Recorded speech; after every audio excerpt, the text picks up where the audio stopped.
damn, a damn Alabama fan and proud of it.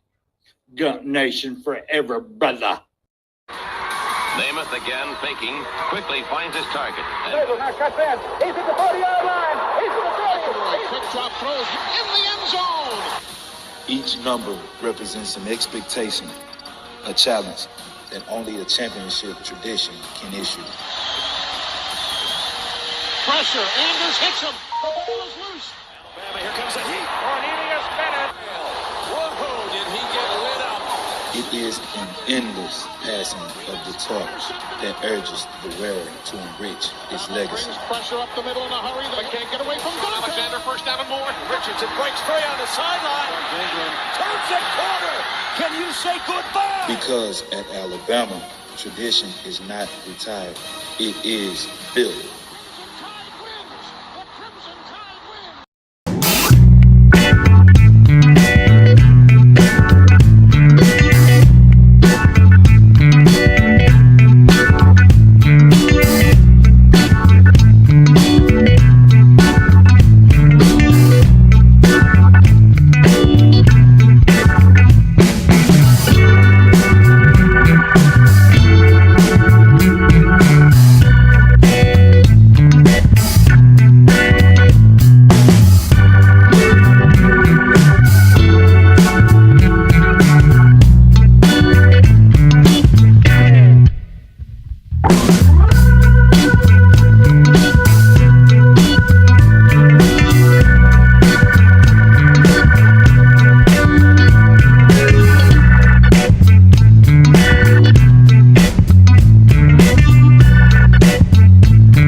is your chance. Right now is your opportunity.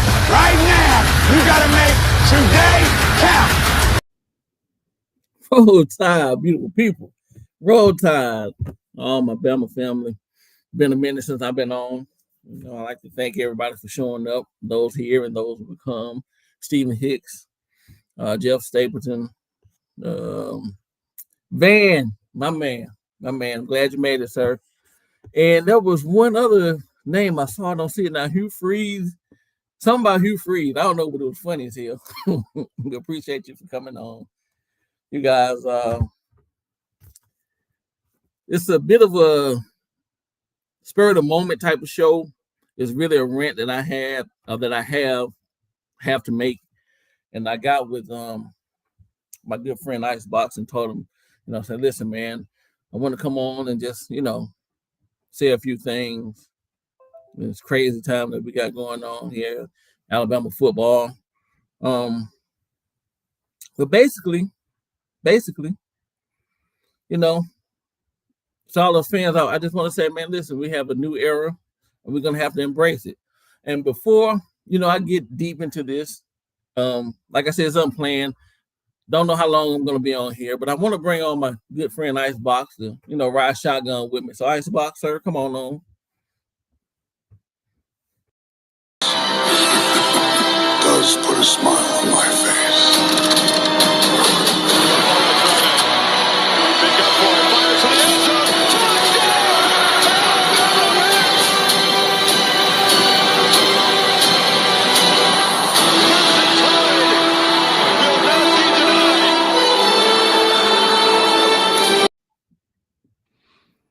Good evening, hey, good afternoon, sir. How are you doing? I'm all right. Bobby Sprinkle, Roll Tide, sir. I got a question for you. What you got, sir? Do we need MA on this one? No, I'm not gonna say word might slip here and there, but it's not gonna be. I'm not gonna get too crazy. If you're friends with me on Facebook, you will see I didn't have a New Year's resolution, guys. I don't really believe in New Year's resolution because listen, we say we're gonna do something, and then 2 minutes later, the second weekend of January, we didn't. All that's going out the window. All that I'm not eating sweets, or I'm gonna be in the gym at 5 in. Yeah, I ain't gonna even lie to myself. I ain't gonna lie to God. I ain't gonna lie to y'all like that. But what I did, right? But what I did say is that this year I'm just basically gonna try to be a better person, a better me. Just be more mindful of others' feelings. Just the world, just trying to be a better person altogether, man. Just trying to be a better me day by day. That's those are my goals. So, and that's it. And mine is one guy says he's going to quit drinking. The other guy says he's going to quit smoking, and asked me what mine was. I said, I'm going to quit hanging out with y'all.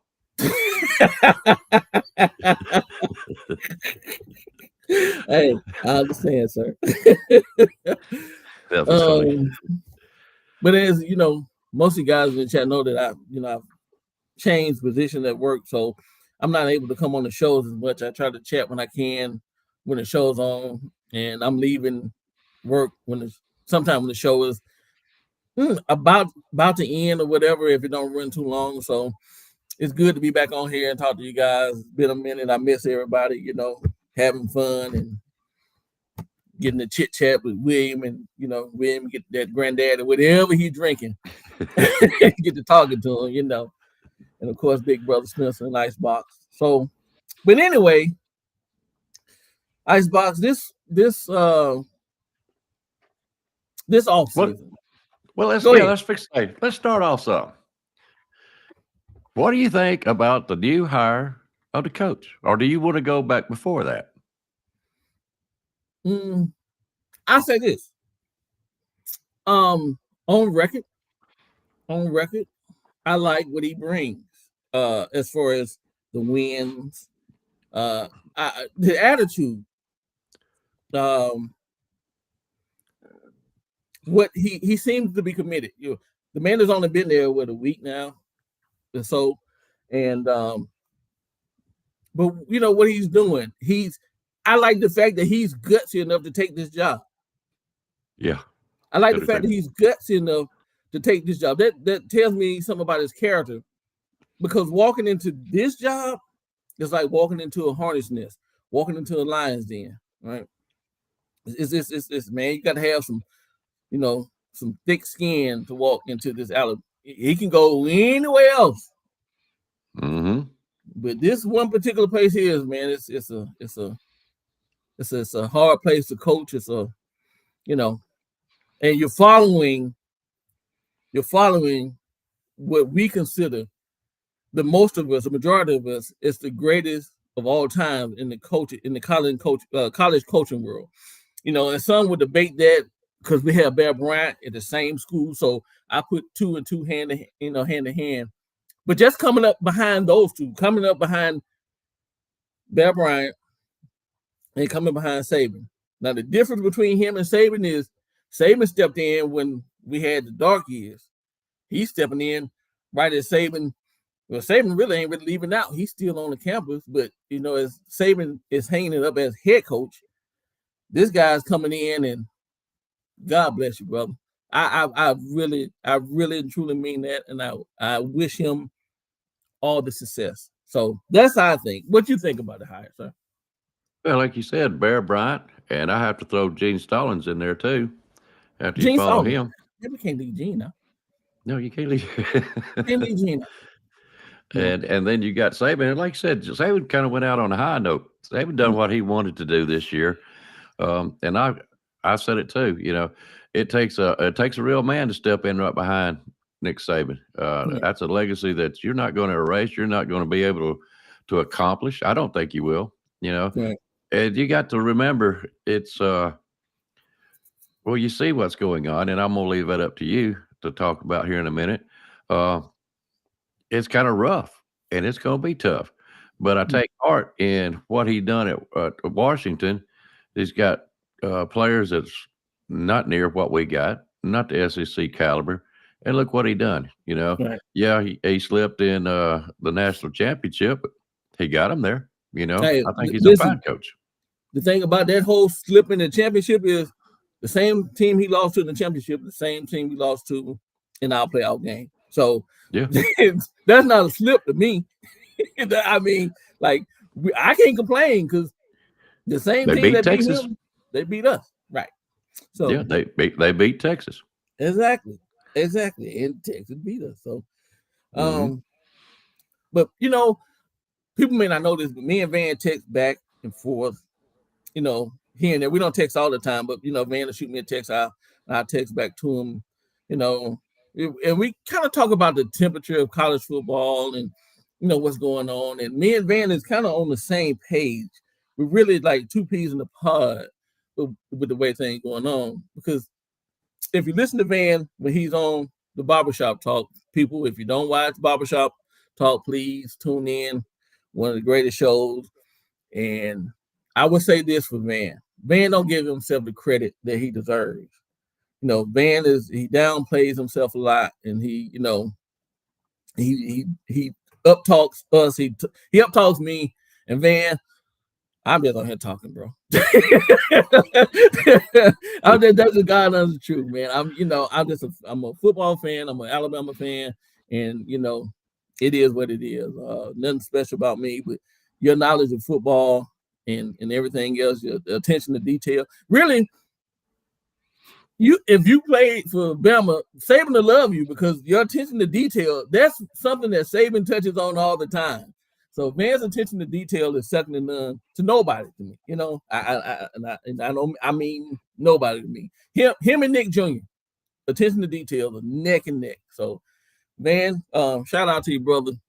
You do a hell of a job, and you guys please watch Barbershop Talk if you don't, which I already know everybody in this chat do. But tell a friend to tell your friend to tell another friend. So, But anyway, so me and Van was talking, right? And we like I said, we talk time to time. And with the turmoil that's going on, and this is my term, y'all. This is not something I heard or, this is something I just came in my mind. When Saban stepped away, when he announced Wednesday of the previous week, or whatever, that he was gonna, hang it up and call it quits. I knew, and if you're anybody with any kind of common sense, you're gonna know that it was gonna be some bloodshed behind it. It was gonna be some turmoil. It was gonna be some crying. It was gonna be some upheaval. It was gonna be some mayhem and chaos behind it. And I like to call it the Saban effect. It's the Saban stepping down, create Tammy Sprinkle. Hey, hun. Tammy call everybody hun, so I had to say it because she spoke to me. Hey, Tammy, how you doing? And RollTide to you. But when Saban stepped away, it created a vacuum. It created a vacuum effect, right? So the first thing, I'm gonna go down like a little list. Like I said, people, I don't know how long it's gonna take, but the first thing is I want to speak on is the players transfer, right? So we had a ton of players that hit the portal, and some I understand, some I don't. I was big on Kendrick Blackshear, however he pronounces it. I don't, when he came in 3 years ago, got out of Texas, looked like he was, a cartoon character. The way he's built, don't look real. Look like, it really looked like somebody out of Marvel, And I was like, man, when this guy get to Bama, he's gonna get on the field and just, wreak havoc and all this stuff. And it just never never came to fruition. He got on the field, he played here and there, but he never got the starting spot. So players like him, he's going into his 4th year, and he transferred to Texas. I understand. I really do. We as fans like to say, man, they don't trust the process. They don't stay in and fight it out or whatever, and they don't want to compete. I wouldn't, for a person like Kendrick Blackshear or Shire, you've been here 3 or 4 years already, and the people coming in are kind of getting ahead of you. I don't, to me, in my eyes, I won't say that this person didn't want to compete, because if he didn't want to compete, he wouldn't have been here 3 years. And this is me. This is my mind speaking, people. He wouldn't have been here 3 years. And I know this guy want to go to the NFL, so he, in his mind, he want to go somewhere where he can get some time, so he can get his name out there, footage of him, and that can be shown to the scouts or whoever. And I get it. People like Caleb Downs and Proctor. And I understand people said Proctor was homesick, which I can understand you being homesick. But you guys came in as freshmen and you started. You won the spot. Caleb Downs, there was no reason for him to, in my mind, to hit the portal, because he had a spot next year. It wasn't no ifs, ands, or buts. You had a spot. You were playing. Caleb Proctor was playing. You're right. He was going to play. It was no ifs, ands, or buts. Why you left is their business. We can say it's the money. We can say homesick. We can say, people poaching us, all that good stuff. But what I will say that I personally won't do, I won't call anybody out their name, man. And I see a lot of people calling these kids out their names, and and saying different things and stuff to that nature. And listen, man, to each his own. I look at it like this.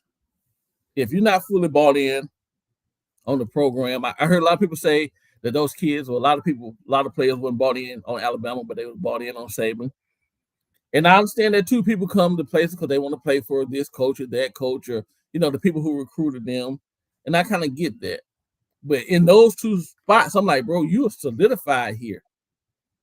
You are solidified. There's no ifs, ands, or buts. You're going to play. I don't understand why you left, but I respect you as a man, as a young man, as a human being to leave. So I won't call them out their name. And I want to say to us fans that we need to stop. Listen, if somebody want to leave, they can go. If tomorrow you get offered a better job and is making more money and the pension is better and the healthcare is better, you gone. I'm gone. I ain't gonna lie to you. I'm out the door. I'm out the door. It's not that I didn't like the place and I don't have nothing bad to say about the place I work for, but listen, I have to look out for me. And these are times. I'm not saying that everybody should jump and go somewhere else. What I'm saying is I'm not gonna call these young men out of their name and talk about their character. And this is why, Icebox, and I'm gonna let you chime in, but I want to say this. KB kind of touched on it on his show, but we get transfers as well, right? One name, and we as Alabama fans are quick to say to a Georgia person, if we had Jameson Williams in that game, right, he hadn't went out, then we would have beat y'all because he was smoking y'all. Well, people, Jameson Williams came from Ohio State. Right? He came, matter of fact, Jameson Williams, the year before, Ohio State played us in the national championship, was on that team. But he left and he came out of Alabama. Jermaine Burton. I don't know a lot of people think about this, but if Jermaine Burton had stayed at Georgia, Jermaine would be a 2-time national champion. He came to Alabama and didn't make it to the championship. He made it to the championship, but he didn't win the championship at Alabama. He would have been a 2-time champion. And one name that us Bama fans all love and I'm gonna say all of us, I consider probably one of the greatest transfers we had is my man Landon Dickerson. Landon Dickerson came from Florida State, people. He wasn't Alabama. He didn't commit to Alabama from high school. So I'm asking, are those guys the names that we call these guys that leave Alabama? Like they said, the portal, give it to the portal, take it. You know, it works both ways. So I just want us to be mindful, because going back to something you said, Icebox, when you asked me what I think about the hire, man, we don't want to run this man out before we give him a chance. And the way things are going, the way things are being said, I think he's going to be here, and I don't think he's going to let that ruffle his feathers. But his family is here. You think his wife don't hear all the things that people are saying? Man, this is a wrong hire. You see all the kids jumping in the portal because of this dude. Why this dude? We're gonna run them off, man. Happy wife is equal happy life. You know what I'm saying? So if we make this person uncomfortable, his family uncomfortable, he won't think about leaving. We got to give this guy a chance. He had been here a week. You think he's not under stress? You think he's not under immense pressure? This Alabama, for God's sake, bro, you got to produce here. So let's think about the things that we say, man, the things that we put out in the universe, because it can come back to bite us. We lost Julian Singh, right, into the portal. But I vividly remember a lot of people laughing at Georgia when their quarterback transferred. You know, when their quarterback left, we were laughing at them. You got to be careful with what we do and what we say, because it'll come back and bite you in the butt. You know, it will. It'll come back and bite you in the butt. So that's why I try to be humble. You know, I don't mind some gesture back and forth and good fun and good faith. But when we really start like just dogging and tearing people down, that ain't a program I'm a part of, man. So, but anyway, what transferring? I'm gonna go to you, Icebox. What do you think about these kids transferring, man? Be honest with you, I have to agree. And I can understand these kids' fears, and I can also understand their ambitions. Some of them want to get, like you said, their names out there, get some playing time, get some film time. They want to make it to the NFL. A lot of them want to get on a championship team. We see a lot transferring. Ohio State, Georgia, Florida State. They think they're the up-and-coming teams. Of course, Georgia's not. They're always been up there. And right. So is Ohio State, but Florida State's not been up there. Right. Not lately. But no, I can't blame them. I'm like you. If I found a better job, it'd be hard for me to, because I've been here, 20-something years. But you know what I'm saying? Especially as a young man, yeah, I'm going to go where I can benefit more from what this life is about. So I can't blame the transfer portal. I believe we're going to get some out of the transfer portal too, but it'll be come springtime, because everybody else is closed except Alabama, Washington, and Arizona. Mm-hmm. Is that the only three? That's the vacuum I was talking about on the Saban effect. Mm-hmm. Because when Saban stepped down, we get Washington coach. Yep. And when Washington coach leaves, coming to Alabama, Washington hires Arizona coach. Mm-hmm. Therefore, giving their players 30 days. So we're not the only ones in this mix, y'all. It's 3 other colleges right now that are bleeding crazy, just like Alabama is. Well, let me ask you a question. We're talking about all these players leaving. How do you think Washington's team feels that their coach left? Was their hope. That's my next. Oh man, great segue, brother. Great segue. That's why I'm here. I'm gonna answer that, but I'm gonna start with Travaris Robinson, because people was going in on him for leaving and going to Georgia, and just like the kids, people was preaching loyalty and this and that, or they blame the new coach for not even keeping him here. You know, that man made a decision on his own. It's not Coach DeBoer fault, you know. But we have coaches that are coming in, and we're talking about loyalty. This man just left a team that was in the national championship. And like Icebox asked me, what do I think about those kids? You know, those kids are hurt. A lot of those kids were recruited by that young man. And it's just not the head coach that's coming. We have the OC is coming. Line coach is coming. So we have several people coming from that school, which left that school in upheaval, right? And that man's daughter, think about this. That man's daughter is going into college, and she was going, or is going to be, I don't know if she's still going to be, on the softball team at Washington. Now, here she's pretty good. Now, the question lies is, does she stay at Washington? Does she come to BAMA? Washington might have been the school that she really loved. She may have fell in love with that school.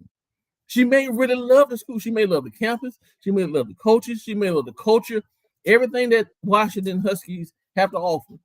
Listen, I know he's from South Dakota. So they're from up there in that cold, man. You know, they used to the cold.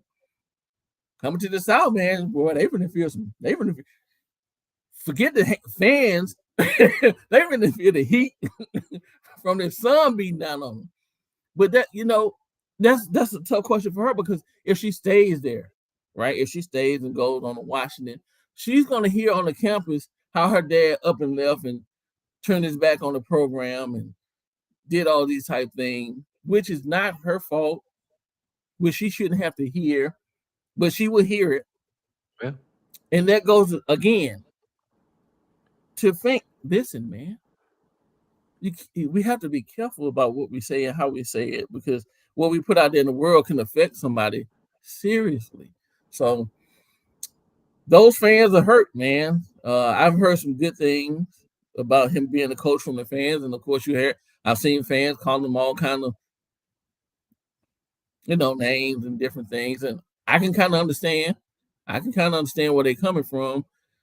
But like I said, if your job offered you or another job came to you and recruited you, and you know you're making $50,000, and this job come off of you $80,000, and you get a month's vacation paid, and your health care is cheaper, and what are you gonna do? What are you gonna do? So, yeah, it's, you know. And then what about Arizona? What about their players? I don't nobody care about Arizona. No, but you know, I mean, but no, I know what you said. Yeah, up and left them in the same vacuum. You know, it's like, oh man. So, you know, but like you said, 30 days can't get here soon enough. It can't get here soon enough for this damn thing to close, and we can get back to business. Let me ask you a question.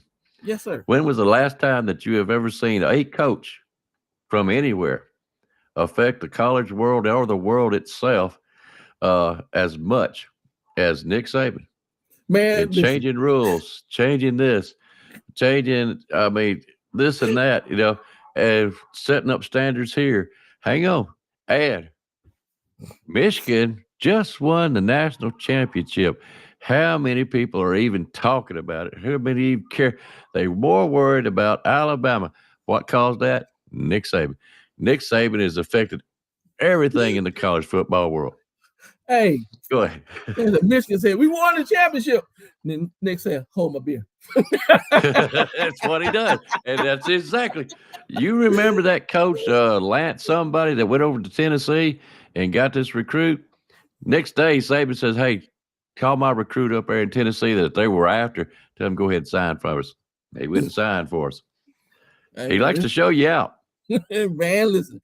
This man didn't cause more uproar the last week than And all he does is I'm retired. I quit. Right. That took all the world news. Right. And I want to go on to the players of the stand, man.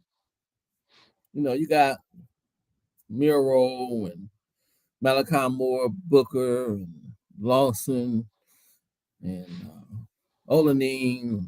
I don't know. I hope I'm not pronouncing that young man's name wrong. All the ones that are staying in the program and they're not leaving. Man, I personally like to thank those guys for, you know, staying the course, sticking it out, and you know, being leaders. Mm-hmm. You know, because it's an uncertain time. Think about this, man. Alabama have been winning for 17 years straight, basically. Whether we win a national championship or not, you know, we've been a household name, 10-win seasons, and you come to play for Saban, and he calls a team meeting and tell you that he's hanging it up, man. You know, there's a lot of. He didn't say this. I watched the Saban interview, and he didn't say this, but this is what I took away. There's a lot of tears, man. There was some tears shed. There was some tears shed because he's like a father to those kids. You know, he's like a father, a mentor. Miss Terry is like a mother. You know, like I said, they come there to play for him, and then for him to, you know, come and like, hey man, it's time for me to go ahead and hang it up. It's a lot of emotions, a lot of unsureties. You're uncertain, like, man, what does this mean for me? What does this mean for the team? And we have several guys on this team that stayed and want to be here, and they're trying to rally the troops to stay. And they're talking up the new coach. Give him a chance. Malachi Moore is saying, man, give him a chance. The man talked to me. Womack? No, not Womack. What's the Devontae Smith? Okay. Talking great about this guy, man. And there's a guy, to be honest with you, Devontae Smith, I really thought would have transferred a while ago, because I remember when he came in, but he's one that stayed. He hadn't got much playing time. I know last year he got hurt. Last season he got hurt. And but he's staying, man. And I applaud those guys. But to us fans, I have to say, are we gonna cheer these guys on because they're staying, or is it because it's they're doing what we want them to do? They're doing what we want them to do. I got a question for a lot of people, not in this particular chat, but just a lot of so-called Alabama fans that I've seen all over different Alabama sites and other places having crazy stuff to say. If Miro becomes the starting quarterback, right? Because a lot of people was counting on Julian and saying to come in and be the quarterback, right? What about Ty Simpson? What about Dylan Lonergan? Let's leave Miro out of this. What about Ty Simpson and Dylan Lonergan? They're not qualified to be the starting quarterback. And if they're not qualified to be the starting quarterback, why are they here? They should pack up and leave. If we as the fans are rooting for the freshmen to come in and just take these guys' spot, they've been here. Ty said he wasn't going nowhere. That should earn your respect, right? But let's say Miro gets the job, right? Are you going to be mad and say he should leave? Or are you going to be mad and talk bad about him? Because I saw a lot of people when we lost to Michigan talk bad about Miro, right? It's some people in particular. I ain't going to call no names, but some people in particular at the beginning of the season, Miro sucked. He should leave. He should change position, right? As if this young man don't hear this. Miro sucked. Ty's the better guy. People talking about, you know, Ty Simpson threw a great spiral in spring practice. Hell, anybody can throw a great spiral in spring practice. You ain't got 5 or 6 the linemen and linebackers running at you at 30 miles an hour. Huh? Your target is running to a certain target, they're running routes, so you know where the ball is going. So his spiral may look better than Miro's, or learning his spiral may look better than Ty Simpson. You know, Miro got the job, and it was, oh man, we lost to Texas, and everybody came down on this kid. Lost their mind on him. 31, he's the best thing since sliced bread. Miro, the miracle maker. Miracle on Miro Street. Miro magic.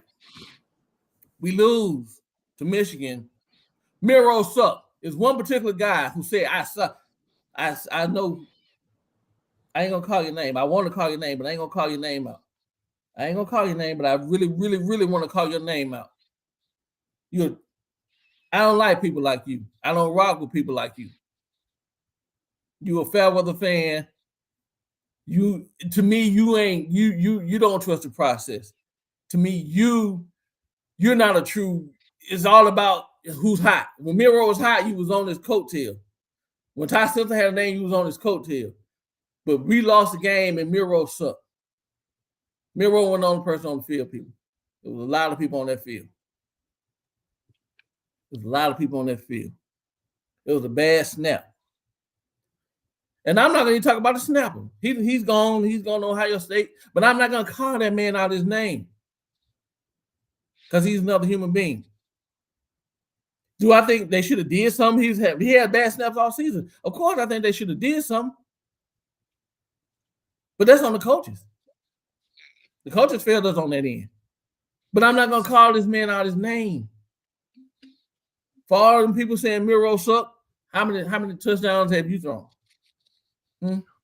How many times you won in the Iron Bowl? How many times? Tell me. I like to know. You probably can throw a 5-yard pass. I'm just saying, man. Y'all be killing me with some of the stuff that we be doing and saying about people. You know, so if this team goes out here and we go 7-5, 8-4, 9-3, are we gonna turn on them? But remember, these guys stay here. These guys said, I'm not going anywhere. These guys said Lang, then they said no, then they said go, Lang, and all the other different terminologies they come up with. But the bottom line, they stay right here with this program. They got behind this new coach. They're trusting whatever this man is putting in place, the university, and they're still putting on their script A at every Saturday and going out and playing. So if we go out and play and we don't come up with a Saban type season, are we going to turn on these kids? Are we going to say that Miro should have been the quarterback? Or Malachi Moore should have been, or we should have, we always saying, well, somebody should have did, but we ain't out there coaching, we ain't out there on that field. You know, come on, man. Y'all, please stop it, man. I got a question. What you got? You said before we come on the show that somebody said something in the chat room. You got it written down. I'm going to call that person's name. I'm going to call that person's name. I'm going to tell you who that person is. Okay. I didn't know if it was the other guy you was talking about. No. This person they're talking about Miro. I see this person here flip-flop. And this person, you know who I'm talking about, but I ain't going to call a name, but you know who this person is. Trust me, you know who this person is. You know, I just see him like, what? You either like Miro or you don't. Do you like Alabama or you don't? Listen, man, I'm a Bama fan till I die. If we're looking bad, I'm miserable like everybody else. I'm iffy right now. I'm wondering what we're gonna look like this coming season. I'm like everybody else. I'm still kind of in disbelief that Saban retired. I am. Mm-hmm. I'm still kind of stunned. I won't lie to you guys. It hurt my soul. It hurt my heart. But I know the man is 72 years old, and hey, he can't do this forever. But I'm still Roll Tide till I die, regardless of what it is. Make no mistakes about it. You know, if Miro hadn't won the job last year and Ty Simpson won the job, and or your guy, I can't think of his name right now. Oh, you mean my lacrosse player? Lacrosse player. If he had won the starting job, you know what I was gonna do? I was gonna be on Roll Tide, and praying that we win and we win. I'm talking noise. If we lose, I'm a little hurt, but I ain't calling for nobody head. Mm.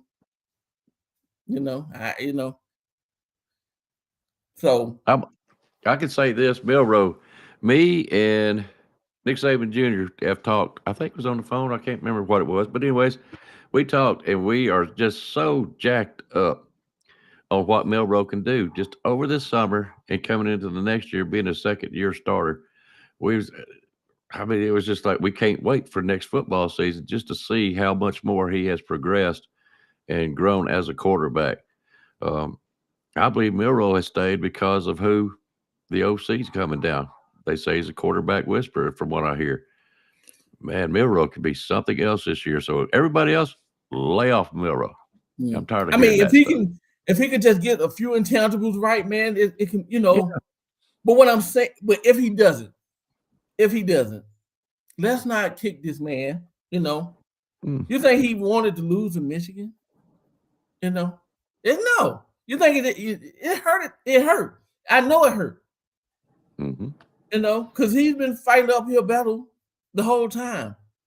All the stuff that's been said about him, isn't it? Anybody, not just Miro, any negative stuff that anybody has said about any one of those young men out there on the field, regardless if they play for Alabama, Georgia, Florida State, Washington, or whoever they play for, those kids hear that stuff, man. And I want to stop calling. I'm gonna say young men. They hear that. Be human. Hell, I'm 50, and if you say something, I hear it. I might have a little more thick skin than they do, but I hear it. So I'm saying we got to be mindful. And my last point, and this is really why I wanted to come on. This is really why maybe I got to say something, because this is horrible, right? RollTide family, I want y'all to hear me out, man. And for all those that are not on the show, y'all tell somebody else this. This is just for the Bama fans.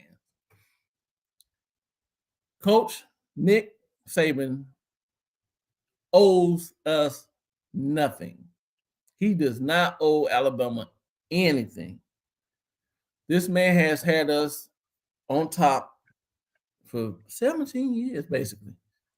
You want to say 16, because his first season won the best, but come on. This man has brought 6 titles to this university. Who else can say that? Other than Bear Bryant. Who else can say that?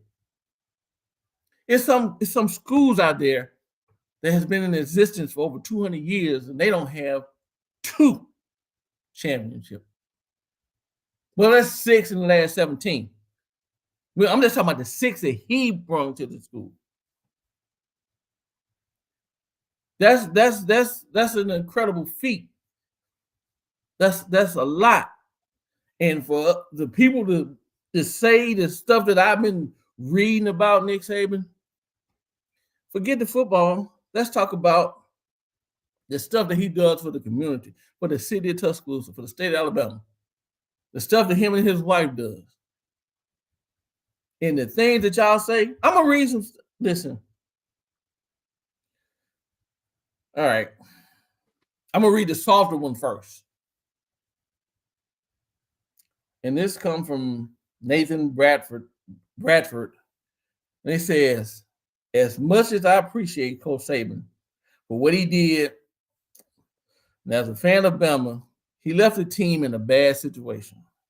By leaving so unexpectedly, the recruits had his word that he would be there, and he should be prepared for the team, and he should have prepared the team and coaches beforehand.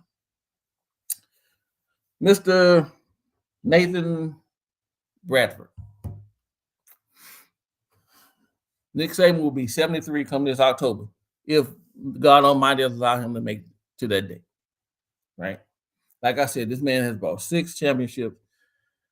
God knows how many SEC championships. And just the appearances, even if we lost, to be in the playoffs, to be in the championship game. Auburn hadn't made it to the playoffs since the playoff system came along. And we didn't miss maybe 3. It's no better. It's no good time for Saban to retire, sir. There's no good time. It was going to happen. Whenever Saban retired, it was going to happen. He couldn't start recruiting. He had to recruit. That was his job. If he had started recruiting and just like, you know what, I know I'm quitting come January, he's still doing his job trying to bring people into the school. Now, I know people coming in expecting to play for him, but still he's doing his job. If he had told people 3 months ago that he's going to retire in January, we wouldn't have had the recruit we had. Think about that. Think about that. So this was going to happen regardless. There's no good time for Saban to say, I'm hanging it up. I'm pretty sure he talked to who he needed to talk to beforehand. And I'm pretty sure it was a tough decision for him because he's a competitor by nature. It's in his blood. It's in his DNA, you know. But at some point, you got to be like, hey, man, listen. I'm not as fast as I used to be. I'm not as young as I used to be. You know, times are changing. And if anybody has changed with the time, it's Saban. He done adapted to everything that's been thrown at him. Everything, he's adapted to it. But we in the season of NIL and transfer portal. Hey, my big brother Spencer always said this. What can you tell a 17, 18, 19-year-old that's making $4 million off NIL deals? You can't tell them nothing. You can't tell them nothing. Especially if you come from places where impoverishment. And this ain't black and white. This is across the board. If you come from a place where your parents or your mom was scrapping just to make ends meet, you eat beans and noodles, and someone offers you $1 million, $2 million, $3 million to come to their school, that's a hard thing to turn down. Hell, even if you come from a place where you weren't starving, that's a lot of money. That's a hard. Somebody offered me $2 million right now, y'all. I ain't gonna never give up Alabama stuff, but I'm just saying, that's a lot of money, and so that's a lot to cope with. And then you got the transfer portal on top of it that make it even worse.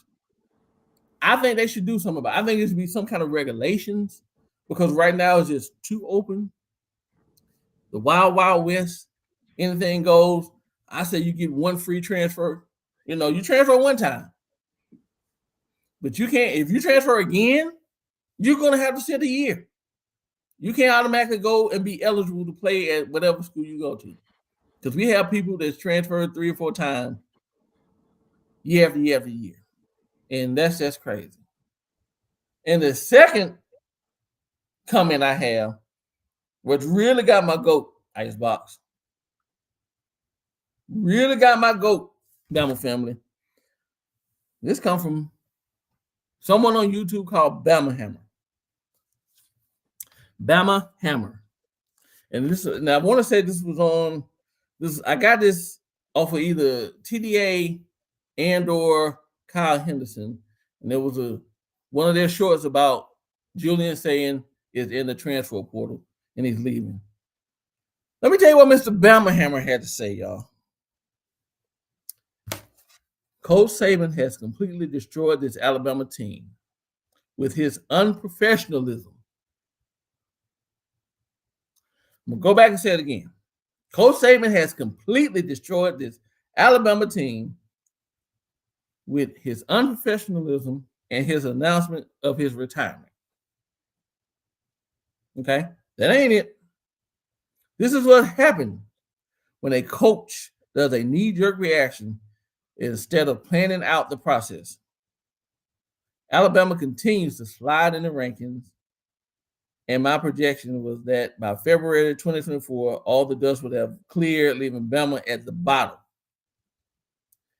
As I stated before, the new Bama head coach will go through the transfer portal, get enough players for the roster. Saban is a self-centered individual. I repeat, Saban is a self-centered individual who was only thinking about himself when he announced his retirement, which he knew was going to happen at the beginning of the season. I would never, and never is in all caps, I would never show any more respect to Coach Saban for doing this. And who said that? Time you try to put it in MA, but I'm not going to say what I want to say. Man, Saban don't owe you a thing, bro. He don't owe you a thing. You know what I'm saying, people. He don't owe you Bama Hammer, whoever you is. I hope somebody knows Bama Hammer, and you can tell them to come look at this. You can tell them to call me. Because I got some good words for you. Who are you to call say this man is self-centered for what this man did to this school? For what this man did to this program? For what this man did to the city and state of Alabama? Are you kidding me? And let's not forget, the man is not gone. He's still there on campus. The man's going to be 73. Somebody said, why Saban retiring? And the person who said it was a retired person. You're retired. Why can't he retire?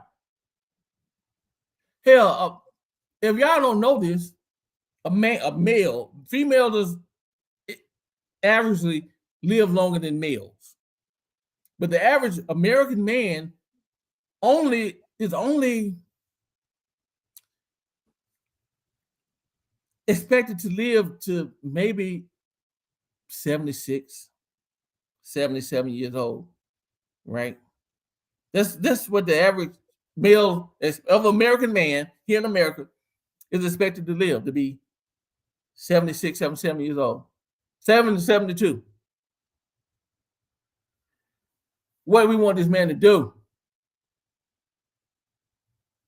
Retirement is what, 66, 67, whatever it is. They keep raising the age. They know we're supposed to die about 75, 76, so they keep raising the retirement age so they won't have to pay us our Social Security. Oh. But that's what they're killing me. That's for another rant. But this man is he coached until he's 72 years old. And he's self-centered because of a school that you probably ain't even went to. Let's be honest, a lot of us ain't never even went to the University of Alabama. We all from Alabama, or we just Alabama fans, whatever the case may be. You don't pay no allegiance to that school. I'm willing to bet Bama Hammer don't pay any kind of, you ain't doing nothing. The NIL, nothing. You ain't helping the university in any kind of way. But because your team is going through some turmoil right now, you said probably the best thing to ever walk through Tuscaloosa, the University of Alabama, as far as coaches is concerned, because there's other great people that have been through the Alabama, doctors and lawyers and all kinds of other people, legislation, politics and all that. Well, I take politics back. I don't like none of them people. But, doctors and lawyers, they've done great things for mankind. And you want to say this man is selfish because he retired and it's not to your liking. Who are you to say that this man don't have the right to retire? Or if he's retired, he needs to do it a different way. Who are you? Who am I to tell you that, hey, man, you can't retire until it's beneficial for me? You can't retire until it's beneficial for us.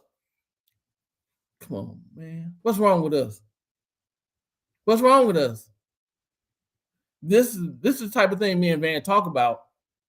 And this it discourages us. Like, bro, I don't. Sometimes you like, you just want to shut the world off. You want to hit the knob, hit the power button, man. Remember that old, I'm going off the grid. You want to go off the grid because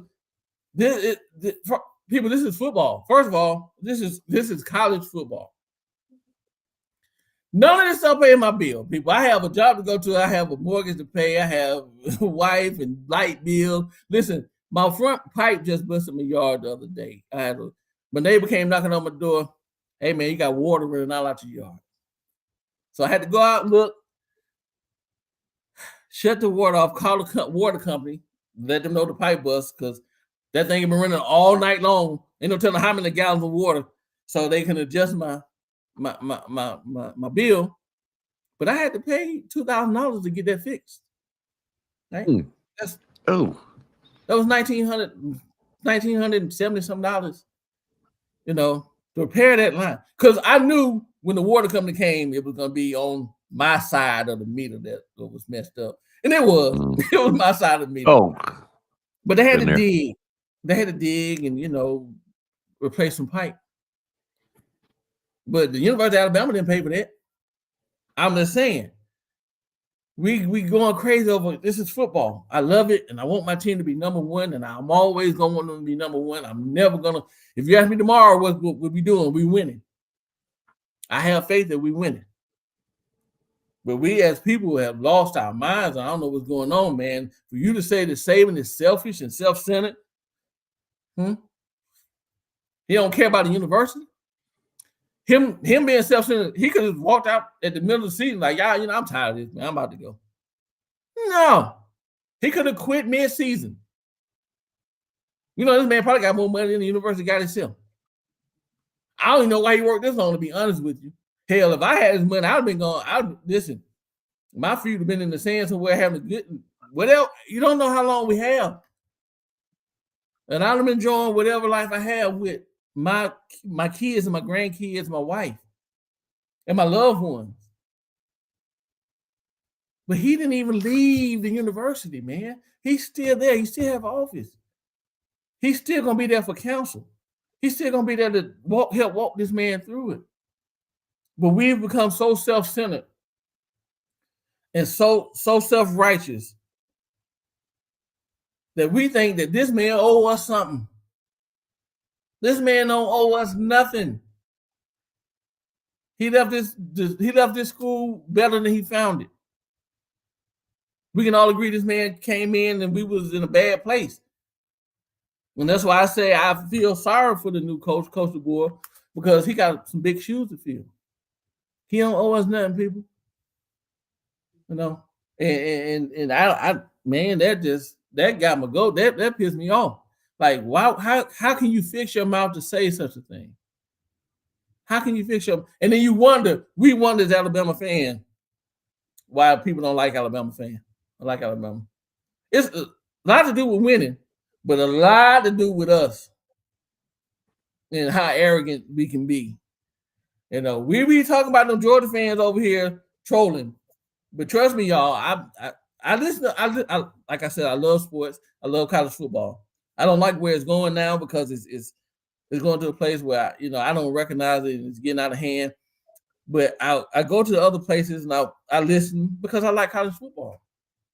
And I see a lot of Alabama people, not nobody in this chat that is in here now, but I see a lot of people saying that they're Alabama fans. I don't know if they, but trolling them people and talking noise and, like I said, when Georgia's quarterback commit signed elsewhere, and I saw a lot of people in there trolling, they're laughing and pointing fingers at them people, They had another quarterback coming in. They good. Georgia's gonna be all right. But just so happened our quarterback commit, the number one guy left us. Now shoot on the foot. Ain't no fun when the rabbit got the gun.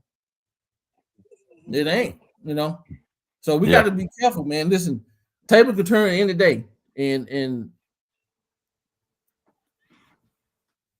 everything, all good things come to an end, and there's always a new season. So we in the board season. We got to get behind this coach, man, and we got to support this guy. We have to support this guy. All kinds of pundits giving him a year or two at the school, and not because he's gonna get poached, but because we're gonna run him off. We're gonna run him off, and that's it's bad. It's bad. It's not a good thing. It's not a good thing to be known as. You remember Icebox? I know you remember. I know you're old enough to remember. And I'm pretty sure a lot of people in the chat's old enough to remember Little House on the Prairie. Y'all remember the Olsen? Y'all remember Miss Olsen? Nobody liked Miss Olsen. Miss Olsen was a mean, old, evil, and surly lady. And her daughter Nellie was just like her. Mm-hmm. But her husband was a kind gentleman. He was a good guy. I often wonder how in the hell did this guy. Well, she must have been some sexy back. She must have did some crazy stuff in the bed for Miss Olsen to stick with that. Got her pregnant, didn't mean to. What I'm saying, I don't like being Mrs. Olsen, man. And that's how people look at us. Listen, everybody's not going to be the same. You're right, Linda P. She was a witch. She was a witch. That lady was some wicked, man. That lady was some wicked. And I seen some other Alabama fan being some wicked to other people, man. And, you know, the tables turn sometimes. And this will show us who the true fans are, man. You know, this is going to show us who is who. And I believe everybody in this chat is a fan. We here now. We're here talking about it. And, you know, man, but I'm just saying we got to stick behind this coach, stick behind the universities, let's stick behind the players that are here, you know. And if Miro go out, and, like I said, if he's a quarterback and he throw an interception, let's not kick him back to Texas, y'all. No, let's not kick him back to Texas. And right, Stephen Hicks said Julian Sayer hadn't proved that he was number one quarterback. The thing about it is Julian Sayer has thrown not one first down, but let's talk about a touchdown to Alabama. And I'm not saying this man might come out and be the best thing ever. He might be that guy. He may be that guy. But he hasn't proven it. And we had him as the helm, you know, running the ship. And he has to learn the process. He has to learn the playbook. Everybody has, you know, to come in and learn. And, you know, so that's all, man. That just, you know, I read that about Nick Saban, man. And that, I'm going to send that screenshot to you. I'm gonna send it to you. I'm gonna send it to you in the group text in the chat for all you guys. Man, I was like, how you must be Jesus Christ. you Bama, what I said his name was? Bama Hammer, you must be Jesus Christ himself. But you can't be Jesus Christ because Jesus Christ didn't talk about people like that. That ain't what he did. He came for the people. And that was you know, that's my rant, y'all, man. I just want us to be better people. You know, listen, the kids that are gone. I don't want to talk about them no more. Not that I'm disliking them, but the more light we give them, the more light we give them. You follow what I'm saying? Right. If listen, I use this analogy a lot. I know a lot of people say that, you know, they didn't like that. The Kardashian show. I don't know why that show is on TV. You know why it's on TV? Because people watch it. That's why it's on TV. If everybody turn the channel when the Kardashians come on, the networks will put it. But as long as you're watching, for whatever reasons, to disagree with them or to agree with them, you're giving them the fuel they need to keep going. So people who left, God bless you, man. And I wish you success. I don't want nobody to, you know, get hurt or nothing like that. If you go to Alabama, Ohio State or Texas or Florida, you know, even one guy committed to Auburn. Oh, that hurt. I don't understand, but I understand. Hey, man, you got to do what's right for you. I don't wish you no ill, you know, but I ain't worried about you. I'm worried about who's playing for Alabama, who's committed to this team, who's committed to being on this team and playing and winning, and the coaches that we got coming in, that we have coming in. That's all I care about. And being y'all. I just want to beat everybody we play, especially this year. I haven't wanted to beat everybody so bad as I wanted to right now. Because before they expected us to win. They expected Alabama to come in and win. But this year, with all the stuff that people were saying about us, all the negative, all the hate that we're getting, cool. If Coach DeBoer can come in and put together this team and have them believing, because I believe the core guys there really do believe. I believe that they believe. If we get a few guys out the portal, we're going to get some guys out the portal, people. We already got one quarterback out the portal. We're going to get some other people out the portal. It is what it is. You know, let's get behind them and let's ride this thing till the wheels fall off. Because I want to win. I want to beat everybody. So they can't say like, hey, Alabama went 0 and whatever. You know, we go through and we make it to the playoff, I'll be happy. The only thing that the only fear I see when I was telling you about Coach DeBoer, they giving him 2 or 3 years. The only fear I see is if he come in and turn this thing around and win, people trying to poach him. And I'm talking about the NFL. And I don't know what his aspirations are. I know Nick Saban, when he didn't been in the NFL before, he wasn't thinking about no NFL. So I wasn't worried about that. But I don't know if Coach DeBoer has dreams of one day being an NFL coach or not, whatever. But, you know, that's it, man. I just had to get that off my chest because these so-called, I'm going to say so-called Alabama fan was really getting on my nerve, man. They really getting on my nerve. All right, let me ask you a question. What do you think about February, I believe, is signing day? Am I correct? Mm-hmm. So what do you think it looks like now? Do you think we have chances at getting better players? And, you know, it just seems kind of weird, the people that are leaving and the people that are transferring. I know DeBoer is trying to build up his system. It's his game now, you Right. know. So the transfer portal is going to be one thing. We're recruiting in February. You know, I wonder how that's going to affect. We already seen it affect Julius saying he's gone. Mm-hmm. Okay, I'm like you guys. I kept listening to Rise Up, and I'm sitting there listening. You know, I remember a news reporter was listening about Clinton said something or done something, and he acted like, well, Clinton never called me about it. Well, who cares? Clinton doesn't care about you. You're just a Right. reporter, you know. And this Bama Hammer guy, who cares? Saban ain't worried about you. He got more money than you ever thought about. He's not worried about you, Bama Hammer. But when I was a kid, I was sitting here trying to wonder and figure out what made me such an Alabama fan. Was it because they won a championship? Was it because somebody might have said Coach Bear Bryant was the greatest coach ever? It was none of those. It was none of those. I remember watching them on TV and enjoying how they played the game. Right. That's what made them winners, whether they won the game or not. Of course, they run the wishbone back then. But you could tell how they played made an Alabama fan out of me for life.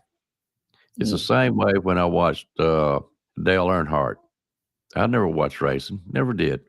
Not hardly. I knew names, and I watched it every now and then. But somebody told me cut on TV and see where their person was at one day. And I did. And I said, well, who's this guy driving number 3? And it was Dale Earnhardt. And I said, I like the way he drives, the way he done things. That's why I was a big fan of Dale Earnhardt. It's the same. It's true as Alabama football.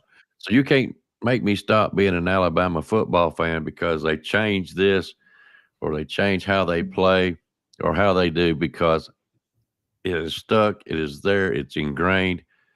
I'm behind them however they go. I'm an Alabama fan for life until the good Lord calls me out of here. But that's what I'm wondering about other people. Why are you an Alabama fan? Just because they win championships, you want to be following a winning team? Or is it because you love the Alabama football team? Whether they come and go, they're going to. Players, coaches, they're still my Alabama team's still sitting there. I'm gonna tell you why I became one. I was, growing up, being from Tuscaloosa, it's just it's just second nature, and it is what it is, right? And to be honest with you guys, and I may have told you guys this before, but basically I took it for granted, just an Alabama fan, just a casual. I really was just a casual fan. Who's your college team, Alabama? It wasn't, I watched them and I, rooted for them, but I wasn't deep. I didn't dive deep into it. What turned me into a fanatic, if I can call I know fan is short for fanatic, but I think sometimes fanatics are lunatics. They can be. To be honest with you. But what made me such a diehard that I am now, to be honest with you guys, is moving to Georgia. Really moving to Georgia, man. I came to Georgia and remember, like, man, where you from? I'm like, Alabama. Oh, the best thing coming out of Alabama is our twin. And you start hearing all these jokes, right? And everything is a negative about Alabama, right? And I'm looking around like, did y'all have history in school? Right? Because one time all this Georgia, Alabama, Mississippi was all one. It was all one until states started being sectioned off. But it was no difference. But okay. And okay. So I started getting my Alabama gear. I probably didn't even have, I may have had a hat, here or there casually, but I started wearing my hat. I find myself buying Bama stuff, and I'm wearing it proud and loud because I want you to say something, because we whooping y'all ass every time we play. I can name one time that y'all beat us, and that was in the championship back here. Now, but otherwise, we knocking your heads off, especially since Saban came. But yeah, that's the people of Georgia making fun of the state of Alabama really drove me to be the diehard Alabama fan that I am. Like I said, it's on my car. And like I told you, I met Anitra Raby before. And Anitra Raby, if you ever know her, if you ever seen her in the chats, she's an Alabama fan. She's from Greensboro, and she lives here in Georgia. And I met her one day. I didn't know who she was. Her car had Alabama all over it. And I got out, I spoke to her, and she kind of recognized my voice. She's like, "You so-and-so, so-and-so." And yeah, us Alabama fans here in Georgia, especially here in Georgia, and I'm pretty sure Tennessee as well. We catch hell, man, being from Alabama and being an Alabama fan. So thank you, Georgia fans, for creating RollTide Riseup. See, it's y'all's fault. It's fault. I'm glad you did. I'm glad, because I met a lot of people that I probably would have never ever met. I would have never met if it hadn't been for these crazy Georgia folks over here. Yeah. Yep. Yeah, that's my rant, man. I'm done. I just had to get it off my chest, man. Some things were not sitting right with me. It wasn't sitting well in my spirit, man. And for people to go and talk crazy about Nick Saban. And those weren't the only guys. Those weren't the only ones. Because under those two comments I read, if you go under those comments, people were agreeing. But then you'll see my comment, what I had to say. So, but people were agreeing. And I'm like, really? Just really? And I've seen people say it, and I heard people say it in different, man, Saban shouldn't have did this. Let this man live his life. Let this man live his life. I mean, I don't know what else you want. We will use somebody up until we can't use them no more, and discard them when they're no longer beneficial to us, and talk bad about them, or just ignore them altogether. That ain't the way we're supposed to be. People, it's called humanity. Listen, we all Bama fans, and I love us all, but some of us, we got to get it together, man. We can't. Well, I guess we can. We can do what we want to do. We all grown, I guess, but I don't like that. That don't sit well with me. That's all. Yeah, this is a nice rant. And guys, that's what this was about, was for Rise Up to Rant. I know that intro that we done was a little bit long, but I'm trying to get some stuff done. And this was a spur of the moment, because we hope Rise Up will come back some more until he's able to come on some shows more often. He's got an open deal here. So if he wants to come on here and rant, and that's what we call it, Rise Up's Rants. And I think it's been a good start. So go ahead. Want to say something? Linda P, happy birthday, or happy belated, sis. Happy birthday to you. And no, you do not look 66 years old. No, she don't. You're fine 66 woman. You're fine 66. Like fine wine. Down, Rise Up. Yep, happy birthday, Linda. Okay, today's Saturday. Tomorrow, are you doing anything tonight? Another show tonight or anything? Icebox? Don't know. I can. I was going to do something to guys. I was going to do a Bigfoot show tonight, and I hate to saying that right now, but it's not going to be tonight. I'm going to do it tomorrow after Van's show sometime, probably about 7, 8 o'clock, something like that. But you'll get notice. So no, I'm not going to do Bigfoot show tonight. We might do something else if some other folks want to collaborate and get together, and yeah, we might do something. But if not, that's okay. I'll catch y'all tomorrow at Van's show and do the Bigfoot stuff tomorrow evening. Mm-hmm. Well, don't forget to tune in tomorrow for Van Barbershop Talk, please. What time to come on, Spencer? I'm sorry, Icebox. Next time I call you Rags and Fitness, don't you say nothing to me. Yeah, I owe you about 3 or 4 more at least. I know I do. Yeah, I'm lucky. I'm a lucky man. What was the question again? You ain't said the right thing. You supposed to say all us white folks look like. Okay, I'm sorry. I was All those asking white what folks times is the barbershop. look the same to you. Barbershop tomorrow is 12 o'clock Central, 1 o'clock Eastern. And I think Bigfoot Show is coming on. I think it's 7 Central, 8 o'clock Eastern. Okay. So don't forget to tune into those 2 shows. Tuesday nights, of course, the Horseman is still rolling. And Nick Saban Jr., of course, tune into him as much as you can. Rags and Fitness, another guy. And Rags is doing some big things, man. Rags, I was looking at Rags, and he was on the field. He had press credentials. I'm like, Rags, my man is moving on up in the world. So Rags and Fitness and Kangaroo Black as well. So, get your Bama content. And I know we all look at the other shows as well. So, but, I thank everybody for coming on and listening to old Rise Up. As my grandmother used to say, raise hell.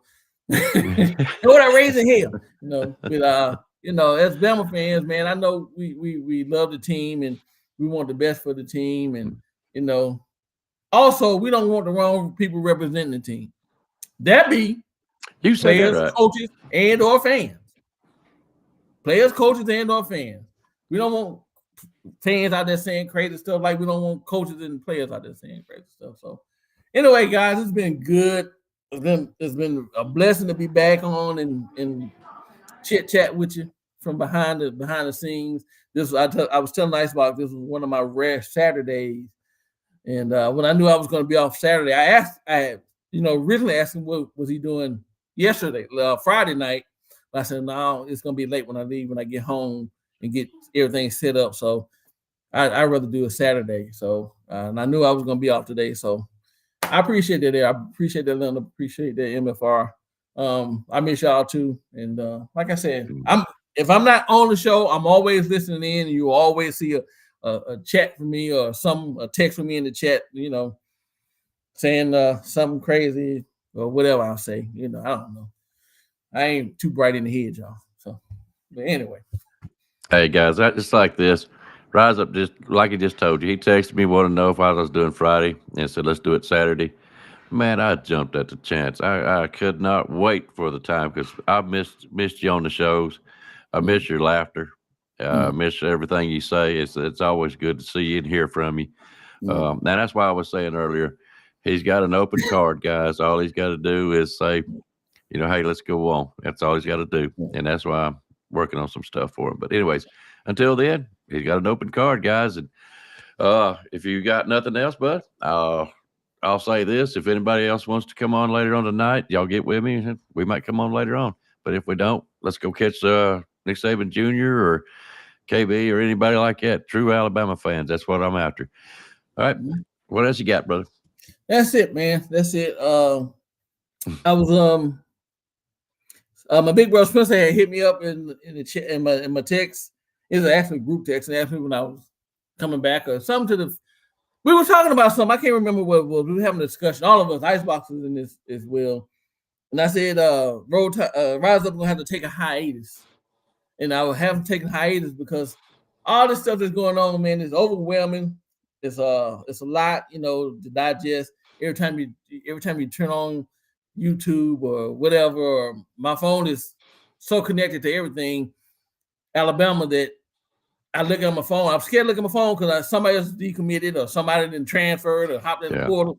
And I'm like, I got to turn my phone off, man, because this is depressing. Even though I know that, there's sunshine at the end of the storm. I know that there's the sun is going to be shining. But, you just kind of get tired of hearing it. It's overwhelming. So, but I just couldn't let that go. I just couldn't let that go. My mama, God rest her soul, like she don't even watch football. She passed on and everything. She's not a fan of anybody. But I get that part of her, and she's like, "You better say something. you better say something." So I had to say something. So, and I, like I said, I appreciate you guys for coming on, man. That's it for me. And if you would, Icebox, I haven't been taken out this way in a while. Would you take us out with the bear, sir? Absolutely. I hope somebody else ticks you off again, so you come back on as quick as you can. We missed you. All right. Love you, Roll man. We're Tide, gonna get out everybody. of here. Roll Tide, guys. You've got to be better in all three areas of life, which of course are spiritual, mental, and physical. You must be able to discipline yourself. If you don't learn but one thing out of football, it'll be worthwhile. There's certain sacrifices that you will have to make. There are going to be many sacrifices you have to make in later life. To fight. Oh, I don't mean fist fight. I mean to get up and come back and get up and come back and get up and come back again after you've been knocked down. And that could happen to you in later life. But if it does, you're going to know how to handle it. There's no one that ever has or ever will accomplish anything alone. I've read about self-made men. That's Tommy rot, as far as I'm concerned. I don't even know how to define intangibles. And I know that if you learn these lessons, you'll have it. And if you have it, you'll win, and you'll be better prepared in those three areas of life that we've been talking about. That there are going to be times for everyone that you're going to get discouraged. But if you never lose sight of your objective and never give up on yourself, if we do that as a team, 11 at a time, 4 years from now, why,